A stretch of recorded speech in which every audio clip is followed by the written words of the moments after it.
Scan മാക്സിന്റെ ഏറ്റവും പുതിയ വീഡിയോയിലേക്ക് സ്വാഗതം. നമ്മളിന്ന് സംസാരിക്കാൻ പോകുന്നത് മലയാള സിനിമയിലെ ഫോർത്ത് വാൾ ബ്രേക്കിങ്ങിനെ കുറിച്ചാണ്. ഒരുപാട് വീഡിയോകളിൽ നമ്മൾ ഇതിനെക്കുറിച്ച് സംസാരിച്ചിട്ടുണ്ട്. എങ്കിലും അതിലെല്ലാം തന്നെ പല രീതിയിലുള്ള ഫോർത്ത് വാൾ ബ്രേക്കിങ്ങിനെ കുറിച്ചാണ്. ഇന്നത്തെ ഫോർത്ത് വാൾ ബ്രേക്കിംഗ് ഡയറക്ട്ലി ഫോർത്ത് വാൾ ബ്രേക്ക് ചെയ്തുകൊണ്ട് പ്രേക്ഷകനോട് കഥാപാത്രം സംസാരിക്കുന്ന രീതിയാണ്.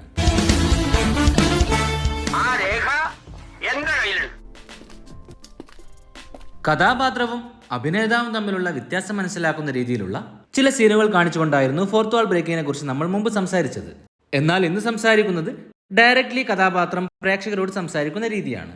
ഈ സ്കൂളിലെ ബെസ്റ്റ് സ്റ്റുഡന്റ് ആയിരുന്നു ഞാൻ. 2004 കമൽ സംവിധാനം ചെയ്ത് അമൃത പ്രകാശ് കേന്ദ്ര കഥാപാത്രത്തെ അവതരിപ്പിച്ച് പുറത്തിറങ്ങിയ ചിത്രമാണ് മഞ്ഞു പോലൊരു പെൺകുട്ടി.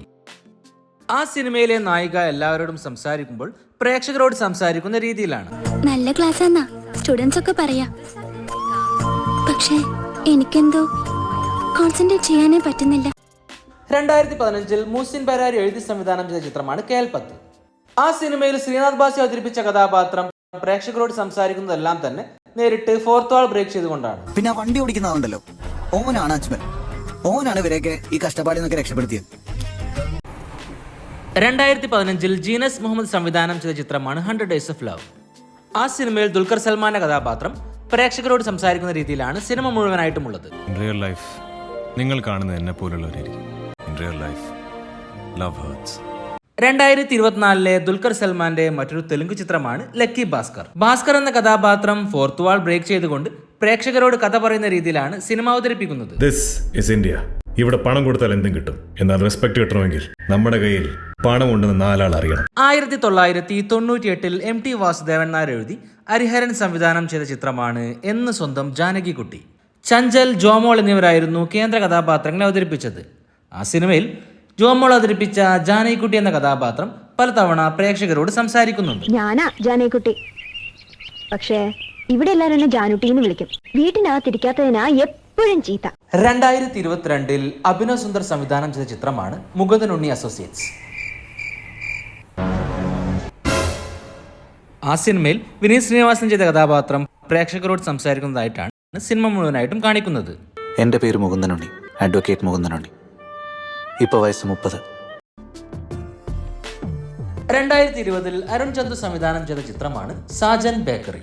അജു വർഗീസ്, ഗണേഷ്, ലെന തുടങ്ങിയവരെല്ലാം തന്നെ സിനിമയിൽ അഭിനയിച്ചിട്ടുണ്ട്. ആ ഒരു സിനിമയിലെ നായിക കഥാപാത്രം എപ്പോഴും പ്രേക്ഷകരോട് സംസാരിക്കുന്ന രീതിയിലാണ് സിനിമയിൽ കാണിച്ചിട്ടുള്ളത്.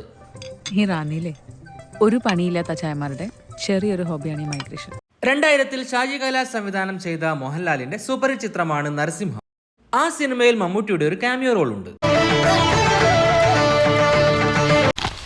നിർത്തണം ഏരപ്പാളികളെ, നിന്റെയൊക്കെ ശബ്ദം പൊങ്ങിയാൽ രോമത്തിന് കൊള്ളുകയല്ലേ.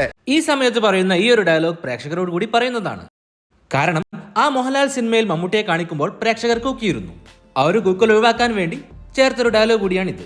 അതും നമുക്കൊരു ഫോർത്ത് വാൾ ബ്രേക്കിംഗ് ആയി കണക്കാക്കാവുന്നതാണ്. 2012 സന്ധ്യാമോഹൻ സംവിധാനം ചെയ്ത ദിലീപ് ചിത്രമാണ് മിസ്റ്റർ മരുമകൻ. ആ സിനിമയിൽ ദിലീപിന്റെ കഥാപാത്രം ഇന്റർവെൽ സമയത്ത് സംസാരിക്കുന്നത് പ്രേക്ഷകരോടാണ്. ഇതൊരിടവേള മാത്രം. ഇനിയാണ് അംഗം. ഭാര്യയെ വീണ്ടെടുക്കാൻ മദർലോയുമായിട്ടുള്ള അംഗം. അതിനു മുമ്പ് സ്വല്പം വിശ്രമിക്കല്ലേ. 2007 രഞ്ജിത്ത് സംവിധാനം ചെയ്ത മോഹൻലാൽ ചിത്രമാണ് റോക്ക് ആൻഡ് റോൾ. ആ സിനിമയിൽ മോഹൻലാൽ കഥാപാത്രം ക്ലൈമാക്സ് ഭാഗത്ത് തിരിഞ്ഞു നിന്ന് പ്രേക്ഷകരോട് സംസാരിക്കുന്നതായിട്ടാണ് കാണിച്ചിരിക്കുന്നത്. ഈ ഭൂമിയെ ഞാൻ സ്നേഹിക്കുന്നു, ഈ കടലിനെ, കാറ്റിനെ, ഈ ആകാശത്തിനെ, നിങ്ങളെയും. 2016 ജി മാർത്താണ്ഡൻ സംവിധാനം ചെയ്ത പൃഥ്വിരാജ് ചിത്രമാണ് പാവാട. ആ സിനിമ ആരംഭിക്കുമ്പോൾ അനിൽ പി നെടുമങ്ങാട് പ്രേക്ഷകരോട് സംസാരിച്ചുകൊണ്ടാണ് തുടങ്ങുന്നത്. സിനിമ തുടങ്ങുന്നതിന് മുമ്പും ഇടയ്ക്കിടയ്ക്കൊക്കെ കഥ പറയുന്ന ഒരു ഏർപ്പാടുണ്ടല്ലോ. ആ അടി ഒരൊന്നൊന്നര അടിയാ. രഞ്ജിത്ത് സംവിധാനം ചെയ്ത് പുറത്തിറങ്ങിയ ചിത്രമാണ് മിഴി രണ്ടിലും. ഇന്ദ്രജിത്ത്, ദിലീപ്, കാവ്യ മാധവൻ എന്നിവരായിരുന്നു അഭിനയിച്ചത്. ആ സിനിമയുടെ ഇന്റർവെൽ സമയത്ത് ദിലീപിന്റെ കഥാപാത്രം ഇത്തരത്തിലൊരു ഡയലോഗ് പറയുന്നുണ്ട്. ഒരു 5 മിനിറ്റ് അത് കഴിഞ്ഞിട്ട് നമുക്ക് ബാക്കി പറയാം. പ്രേക്ഷകരോട് നേരിട്ട് സംസാരിച്ചുകൊണ്ടാണ് ആ ഡയലോഗ് പറയുന്നത്. ഇതുപോലെയുള്ള രസകരമായ കാര്യങ്ങളെക്കുറിച്ച് നിങ്ങൾക്കറിയാമെങ്കിൽ അവ കമന്റ് ചെയ്യുമല്ലോ. ചാനൽ സബ്സ്ക്രൈബ് ചെയ്യാതെയാണ് നിങ്ങൾ വീഡിയോ ഇതുവരെ കണ്ടതെങ്കിൽ ചാനൽ സബ്സ്ക്രൈബ് ചെയ്യുന്ന കാര്യം പരിഗണിക്കുമല്ലോ. മറ്റൊരു രസകരമായ വീഡിയോയുമായി വീണ്ടും വരാം. പീസ്.